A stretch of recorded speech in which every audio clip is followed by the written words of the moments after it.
ভাই আমি দেখছি, আমি চা বানাইতেছি, পরে ওই ভাইয়াটা দৌড় দিয়ে দোকানে ঢুকছে, আর 5 জন ব্যক্তি রান্দাও চাপাতি আর ওই চুরি নিয়ে মানে ওইখানে 2-3টা কূপ দিছে। কূপ দেওয়ার পরে যে আমি বলছি এই ভাই আস্তে আস্তে ভাই মাফ করে দেন, যারা হয়েছে না হয়েছে পারাম করতে মাথার চোদ আমার কইতেছে মাথার চোদ একটা কূপ মারবো, কূপ মাইরে একেবারে গাড় পালাই দেবো। পরে আমি আমার মতন মানে ভয় পাইয়া আমি মনে করি নিচে মানে থমকাই গেছে আর কি। পরে কি হয়েছে ভাই আমি আর মনে করেন যে আমি আর 5 মিনিট পর্যন্ত গেলে ওইখানে গেলে মানে বসে আসছিলাম, মানে পরে কি হয়েছে আমি আর কিছু কই যেতাম না বড় ভাই। বিষয়টা কীভাবে নিব ভাই, আসলে আমরা দেখেও পুরো আতঙ্কের ভিতরে আছি।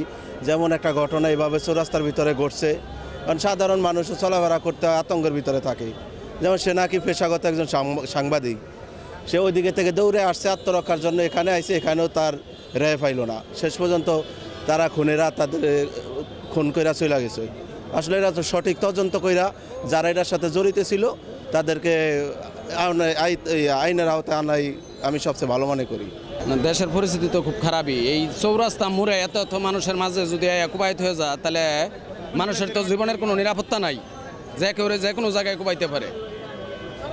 ভাই নিশ্চয়ই এটা খুব খারাপভাবে দেখার বিষয়, কারণ আমরা তো এরকম বাংলাদেশ চাই না।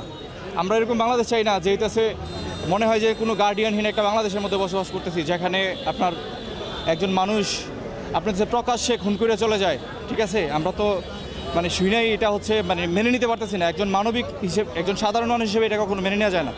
ঠিক আছে, মানুষ পশুরা কখনো পশুর মতো এরকম ধরনের কাজ করে না। এটা দেখে আমরা খুবই মর্মাহত।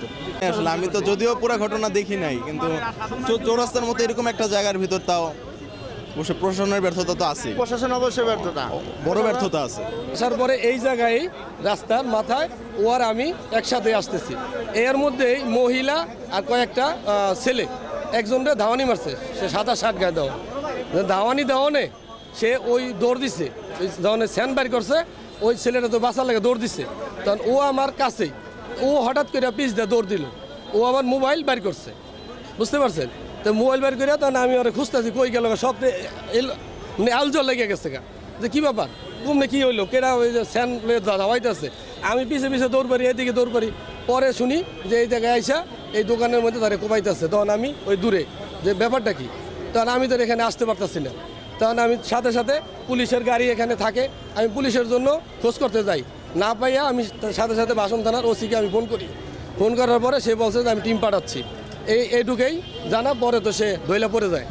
সাংবাদিক আসাদুজ্জামান তহিন, তাকে কে বা কারা দুষ্কৃতিকারী কুপিয়ে হত্যা করেছে। আমরা এখানে আসার পরে কিছু তথ্য পেয়েছি, ভিডিও ফুটেজ পেয়েছি, তার আলোকে যে দুষ্কৃতিকারী যেই হোক না কেন তাদেরকে ধরে আমরা আইনের আওতায় নিয়ে আসবো ইনশাআল্লাহ। আর এই ঘটনায় আমরা আসলে অত্যন্ত মর্মাহত। এই প্রকাশ্য দিবালোকে এখানে এ ধরনের একটা ঘটনা ঘটেছে, আমরা অবশ্যই যারা এই